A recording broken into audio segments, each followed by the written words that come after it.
Hello student, आज के class में हम लोग स्केलर प्रोडक्ट या फिर डॉट प्रोडक्ट के बारे में जानेंगे कि स्केलर प्रोडक्ट या डॉट प्रोडक्ट होता क्या है। एक्चुअली हो क्या रहा है कि जब हम लोग दो वेक्टर को मल्टीप्लाई करें, इससे पहले हम लोग एडिशन और सब्ट्रैक्शन देख चुके थे और यूनिट वेक्टर देख चुके थे। अब क्या देख रहे हैं कि अगर यदि हम दो वेक्टर को मल्टीप्लाई कर रहे, इट मीन्स क्या कि अगर यदि कोई भी हमारे पास टू वेक्टर है, ठीक है, इनका अगर यदि हम मल्टीप्लाई करते हैं तो यहाँ पे रिजल्ट क्या होता है। इनको दो तरीके से, पहले तो ये जान लेते हैं कि कितने तरीके से इसको कर सकते हैं, तो दो तरीके से कर सकते हैं। एक तरीका क्या है मल्टीप्लाई करने का, दो तरीका है। पहला है क्या है डॉट प्रोडक्ट और दूसरा क्या है क्रॉस प्रोडक्ट। दो तरीके से मल्टीप्लाई कर सकते हैं, डॉट प्रोडक्ट से और क्रॉस प्रोडक्ट से। तो अभी हम लोग जो जानेंगे वो है डॉट प्रोडक्ट। अब दो वेक्टर को मल्टीप्लाई करते हैं तो होता क्या है कि यहाँ पे रिजल्ट जो आएगा वो या तो स्केलर हो सकता है या फिर वेक्टर हो सकता है। तो अगर यदि मल्टीप्लाई करने पे रिजल्ट स्केलर आता है तो उसको हम लोग स्केलर प्रोडक्ट बोलेंगे और स्केलर प्रोडक्ट को ही हम लोग डॉट प्रोडक्ट बोलते हैं।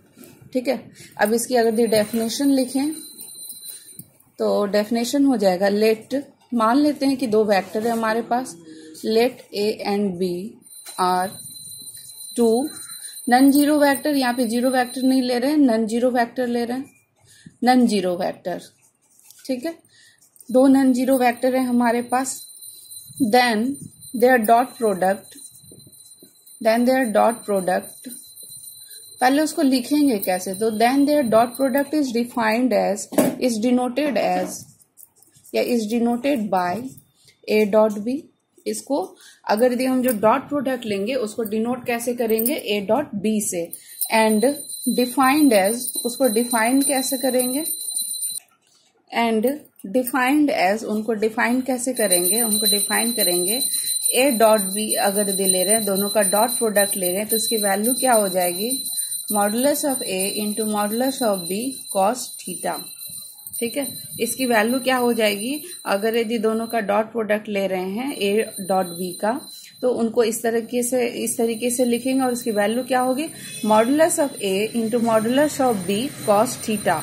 यहाँ पे थीटा क्या होगा, ए और बी के बीच का एंगल होगा। ठीक है, थीटा क्या होगा, ए और बी के बीच का एंगल होगा और थीटा को यहाँ पे एंटी क्लॉकवाइज मेजर करेंगे। मान लेते यदि फिगर से देखें तो जैसे कि मान लेते हैं यहाँ पे एक वेक्टर ए है और दूसरा वेक्टर बी है और ये उनके बीच का एंगल थीटा।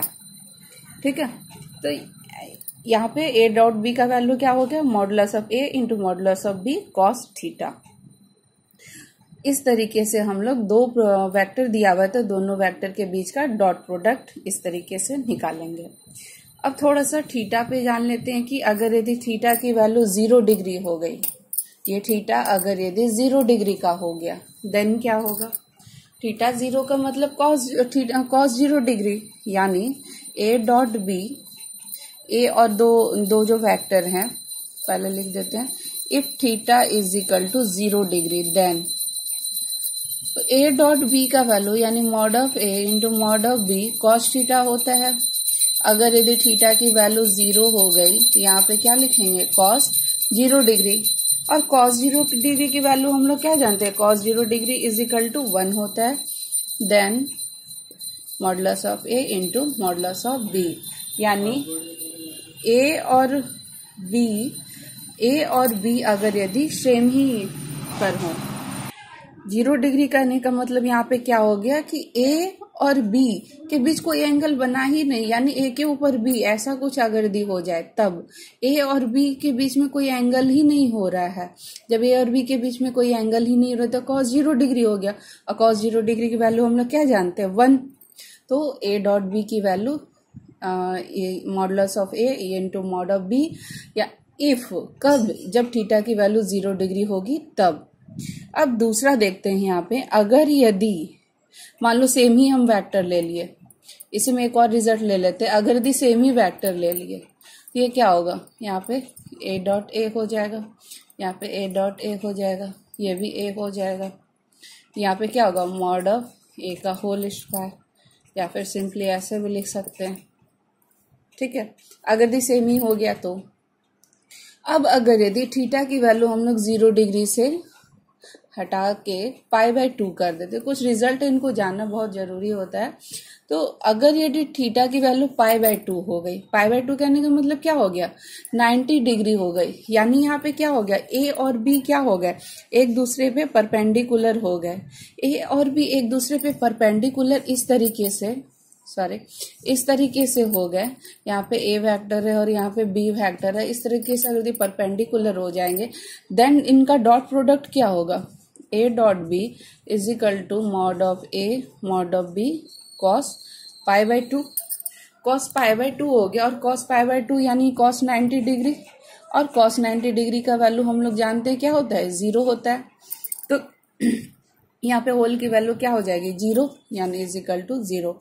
अगर यदि थीटा की वैल्यू π/2 हो गई तो दोनों वेक्टर का प्रोडक्ट क्या हो जाएगा, 0 हो जाएगा।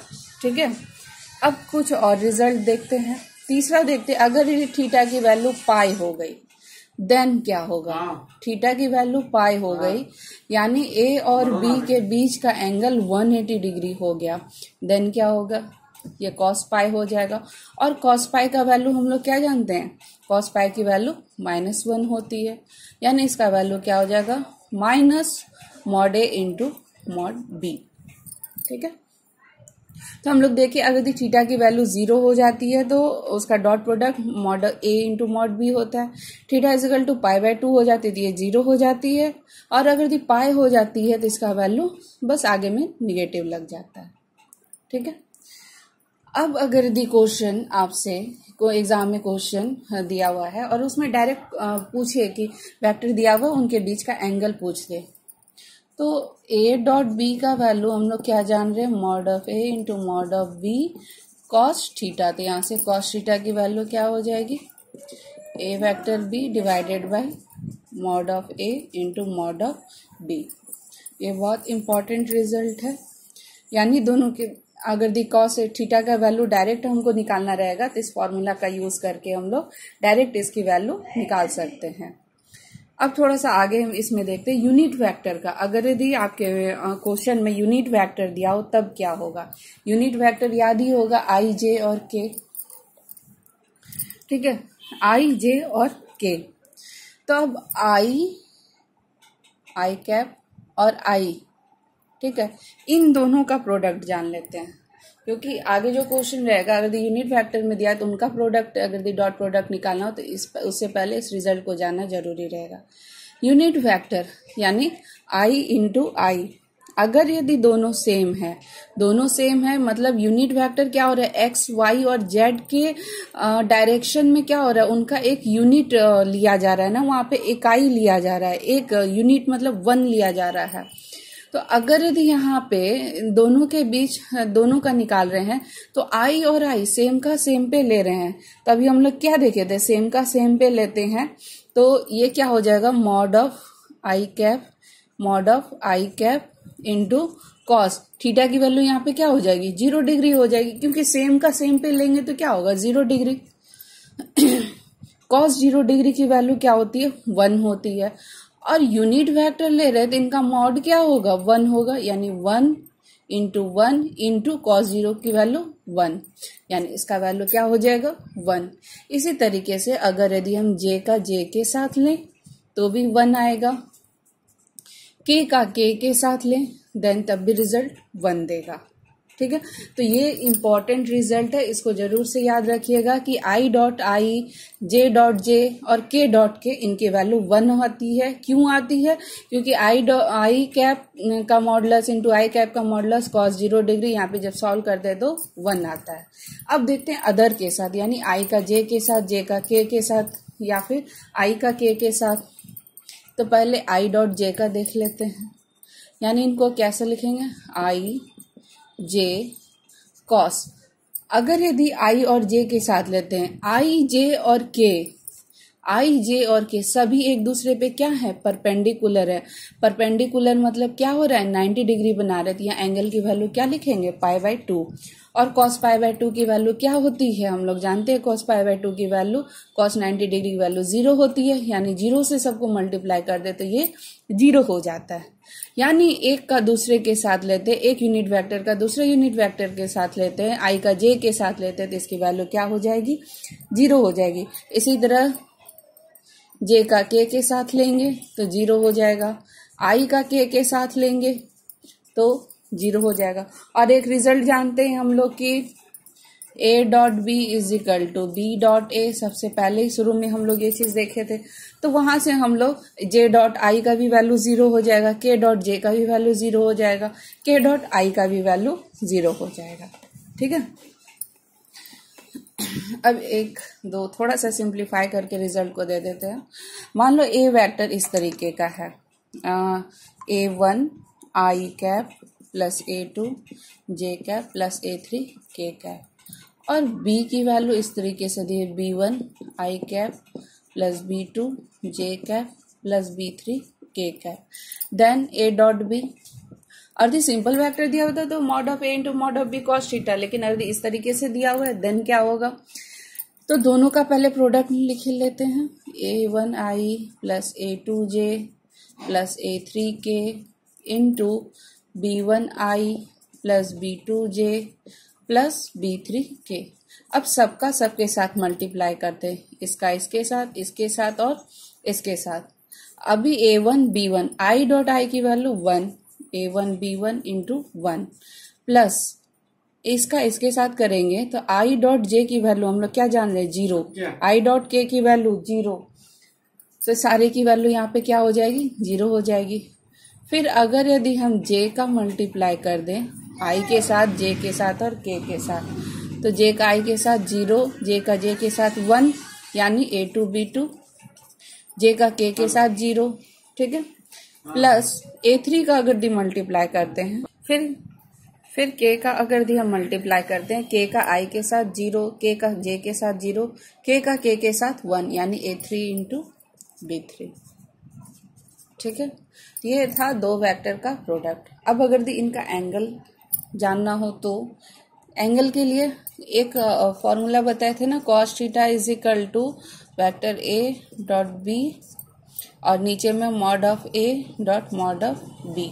ठीक है, तो यहाँ पे अगर दिया एंगल निकालें तो मॉड ऑफ A चाहिए और मॉड ऑफ B चाहिए, तो मॉड ऑफ A का वैल्यू क्या हो जाएगा, मॉड ऑफ A का वैल्यू इससे पहले भी हम लोग जानते हैं, √A² plus A2² plus A3²। Mod of B का है तो मॉड ऑफ B का वैल्यू क्या हो जाएगा, √B1² plus B2² plus B3²। यानी अगर दी एंगल पूछे तो आप डायरेक्ट यहाँ पे लिख सकते हैं cos theta is equal to दोनों वेक्टर का डॉट प्रोडक्ट डिवाइडेड बाय दोनों का मॉडुलस, यानी √A1² plus A2² plus A3² into B1² plus B2² plus B3²। ठीक है, तो अब इनके बेसिस पे इस चैप्टर में क्वेश्चन बहुत सारे हैं, उनको सॉल्व कीजिए। फिर जहाँ पे प्रॉब्लम हो बताइए कहाँ पे क्या प्रॉब्लम है, एक दो क्वेश्चन हम लोग भी सॉल्व करते हैं। जैसे कि एक क्वेश्चन दिया हुआ है, ए का वैल्यू दिया हुआ है 2i minus 3j plus 5k, ठीक है, और बी का वैल्यू दिया हुआ है 3i plus 4j minus 7k।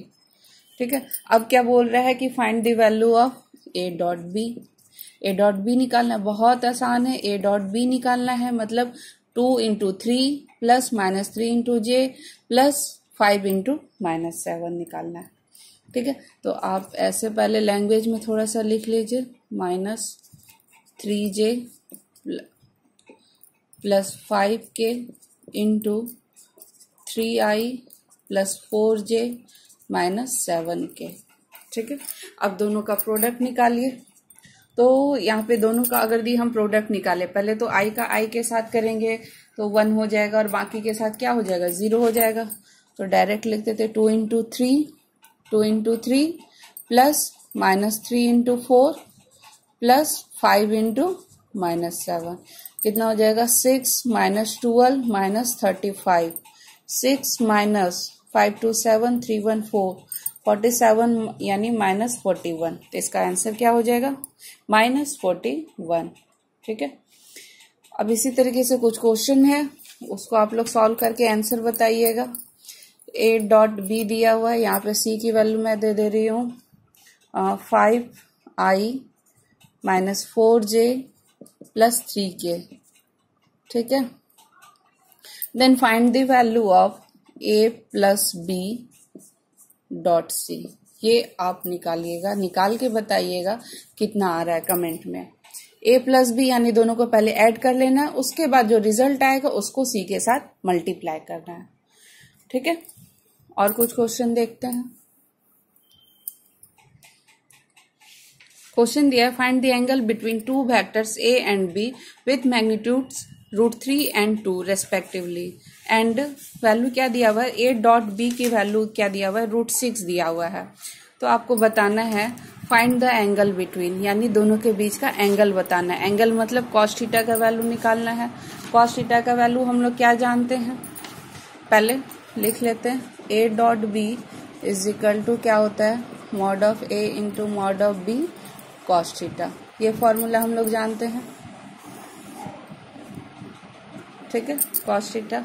अब यहाँ पे क्या क्या गिवन दिया है, a डॉट b का वैल्यू क्या दिया हुआ है √6 दिया हुआ है विथ मैग्नीट्यूड किनका a और b का दिया हुआ है, यानी मॉड ऑफ a का वैल्यू क्या दिया हुआ है √3 और मॉड ऑफ b का वैल्यू क्या दिया हुआ है 2।